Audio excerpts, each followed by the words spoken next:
உலகில் 4000 ஆண்டுகளுக்கு முன்பு வாழ்ந்த பண்டைய தமிழர்களின் வாழ்வியலை எடுத்துக்காட்டும் வகையில் தூத்துக்குடி மாவட்டம் ஆதிச்சநல்லூரில் மிகப்பெரிய இடுகாடு உள்ளது. இந்த இடுகாட்டில் கிடைத்த ஈமத்தாளிகளில் சிவப்பு, கருப்பு மெருகேற்றப்பட்ட மண்பாண்டங்கள், வெள்ளை வண்ணம் தீட்டப்பட்ட கருப்பு, சிவப்பு மட்பாண்டங்கள் கிடைத்தன.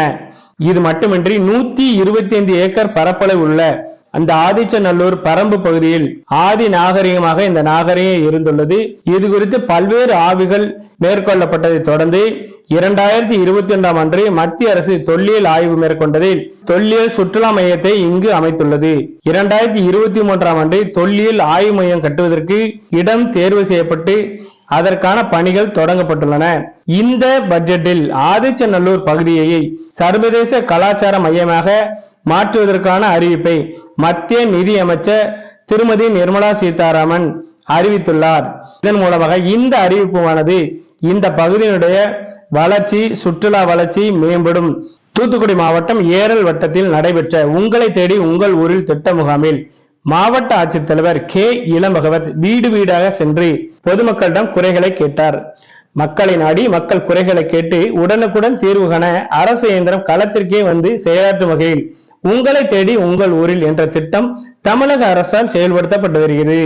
இதன் ஒரு பகுதியாக ஏரல் வட்டத்துக்குட்பட்ட பகுதிகளில் உங்களை தேடி உங்கள் ஊரில் திட்டத்தில் மாவட்ட அளவிலான அலுவலர்களுடன் ஏரல் வட்டத்தில் இரவு முழுவதும் தங்கி முகாமிட்டு அனைத்து துறை அலுவலருடன் திட்டங்கள் குறித்து மாவட்ட ஆட்சித்தலைவர் ஆய்வு செய்தார். தொடர்ந்து வட்டாட்சியர் அலுவலகத்தில் பொதுமக்களிடம் கோரிக்கை மனுக்களை பெற்றார். ஆய்வு மேற்கொள்ளப்பட்ட கள பயணங்கள், அலுவலக ஆய்வுகள் குறித்து ஆலோசனை நடத்தினார். தொடர்ந்து குடிநீர், சுகாதாரம், தூய்மை, போக்குவரத்து, முதல்வரின் காலை உணவு திட்டம் போன்றவற்றை மாவட்ட ஆட்சித்தலைவர் ஆய்வு செய்தார். அந்த பகுதியில் உள்ள அரசு பள்ளிகளில் காலை உணவு திட்டத்தை ஆய்வு செய்த அவர் பள்ளி மாணவ மாணவருடன் அமர்ந்து காலை உணவை அருந்தினார். இந்த முகாமில் பொதுமக்கள் தங்கள் வாழ்விட முன்னேற்றத்திற்கு தேவையான கோரிக்கைகளை வழங்கினர். தூத்துக்குடி வ.உ. சிதம்பரனார் துறைமுகத்தின் வெளி துறைமுக திட்டம் மற்றும் பாரத் சரக்கு பெட்டக கப்பல் சேவை நிறுவனத்திற்காக ரூபாய் 15,000 கோடி மதிப்பிலான முக்கிய ஒப்பந்தங்கள் கையெழுத்தானது. தூத்துக்குடி வ.உ. சிதம்பரனார் துறைமுக ஆணையம் இந்தியாவின் கடல்சார் உட்கட்டமைப்பை உலக தரத்திற்கு உயர்த்தும் நோக்கில் 2 மிக முக்கியமான புரிந்துணர்வு ஒப்பந்தங்களில் கையெழுத்திட்டுள்ளது. வெளி துறைமுக திட்டத்திற்கான நிதி ஏற்பாடு, வ.உ.சி. துறைமுகத்தின் வெளி துறைமுக திட்டத்தை மேம்படுத்துவதற்காக இந்திய ரயில்வே நிதி கழகம் மற்றும் சாகர்மாலா நிதி கழகம் ஆகியவற்றுடன் முத்தரப்பு ஒப்பந்தம் மேற்கொள்ளப்பட்டுள்ளது. இந்த திட்டத்திற்காக அதிகபட்சமாக 15,000 கோடி வரை கூட்டு நிதி ஏற்பாடுகளை செய்ய இந்த ஒப்பந்தம் வழிவகை செய்கிறது.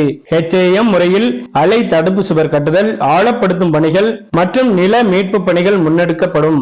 இந்த கூட்டு முயற்சி நிதி ஆதாரங்களை அடையாளம் காணுதல், திட்டத்தை செயல்படுத்துதல் மற்றும் அறிவு பகிர்வு மூலம் கடல்சார் பார்வை 2030 மற்றும் பிரதமரின் கதிசக்தி திட்டங்களை விரைவுபடுத்த உதவும். பாரத் சரக்கு பெட்டக கப்பல் சேவை நிறுவனம் மத்திய அரசின் ஆத்ம நிர்பர் பாரத் முயற்சியின் கீழ் உருவாக்கப்பட்டுள்ள பாரத் சரக்கு பெட்டக கப்பல் சேவை நிறுவனத்தின் வ.உ.சி. துறைமுகம் ஒரு முக்கிய பங்குதாரராக இணைந்துள்ளது. ஏற்றுமதி, இறக்குமதி மற்றும் உள்நாட்டு கடல்சார் வர்த்தகத்திற்காக கப்பல்கள் மற்றும் சரக்கு பெட்டகங்களை வாங்குதல், பராமரித்தல், வாடகைக்கு விடுதல் போன்ற பணிகள் இந்த நிறுவனத்தின் மூலமாக மேற்கொள்ளப்படும். இந்திய கப்பல் கழகம், இந்திய சரக்கு பெட்டக கழகம், சாகர்மாலா நிதி கழகம், ஜவஹர்லால் நேரு துறைமுக ஆணையம் மற்றும் சென்னை துறைமுக ஆணையம் ஆகியவற்றுடன் இணைந்து இந்த திட்டம் செயல்படுத்தப்படுகிறது. இந்த முயற்சி 2026-27 மத்திய பட்ஜெட்டில் அறிவிக்கப்பட்டுள்ள சரக்கு பெட்டக உதவி திட்டத்துடன் ஒத்துசேர்ந்து செயல்படுத்தப்படும். மத்திய துறைமுகங்கள் மற்றும் கப்பல் போக்குவரத்து துறை அமைச்சர் சர்பானந்த சோனோவால் மற்றும் மத்திய ரயில்வே அமைச்சர் அஸ்வினி வைஷ்ணவ் ஆகியோர் முன்னிலையில் இந்த ஒப்பந்தங்கள் கையெழுத்தாகி உள்ளன. நாட்டில் மத்திய கடல் மீன்வள ஆராய்ச்சி நிலையம் 1947ஆம் ஆண்டு துவக்கப்பட்டதை முன்னிட்டு பிப்ரவரி 3ஆம் தேதி அதன் நிறுவன தினமாக கொண்டாடப்படுகிறது. இதனையொட்டி தூத்துக்குடி கடற்கரை சாலையில் அமைந்துள்ள மத்திய கடல் மீன்வள ஆராய்ச்சி நிலையத்தை பள்ளி மாணவ மாணவிகள் பார்வையிட அனுமதிக்கப்பட்டனர். மாணவ மாணவியர்களுக்கு செயற்கை முத்து எவ்வாறு தயாரிக்கப்படுகிறது, கடல்வாழ் உயிரினங்கள் மற்றும் கடல் வளம் குறித்து என்னென்ன ஆராய்ச்சிகள் இந்த ஆராய்ச்சி நிலையத்தில் நடத்தப்படுகிறது என்பது குறித்து விளக்கம் அளிக்கப்பட்டது.